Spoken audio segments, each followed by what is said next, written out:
Сайн байцгаана уу? Арга зүйчээс хичээлийн хуваар бүртгэх, өөрчлөх заавар видео хүргэж байна. За, юуны түрүүнд арга зүйч маань үндсэн засвар хэсгээс хичээлийн хуваар цэцгийг дарж орно. За, ард тарагдах үйлдэл цэцний хуваар бүртгэх гэсэн цэцэн дээр дарж орох юм бол тухайн талбар харагдах ба улирлаа сонгоно. За, ээлжээ сонгоно. За, ямар ангийн хичээлийг өөрчлөх вэ? Ангиа сонгоод, за, багшийг нь сонгож өгнө. За, жишээ нь 9В ангид ордог Монголын хичээл ордог Нарантай багшийн хичээлийн хуваарийг өөрчлөлөө.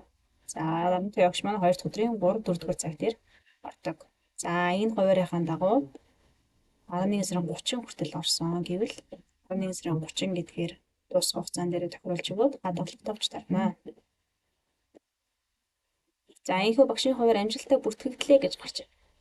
За, үүний дараа 11 сарын 30-нд дуусаад 12 сарын 1-ээс дахин өөр хуваарийн дагуу орсон гэх юм бол 12 сарын 1-ээсээ улиралт дуустал хугацаагаа тохируулж өгөөд за 12 сарын 19 хүртэл тохируулж өгөөд за 2 дахь өдрийн 4 дугаар цаг дээр орохоо болсон 3 дахь өдрийн за жишээ нь 7 дугаар цаг дээр ордог болсон гэх юм бол ийнд хугацааг нь тохируулж өгөөд хадгалах товч тарна. За, ийхүү багшийн хуваар амжилттай бүртгэлээ гэснээр багшийн хуваар хөгжлөгдөж байна.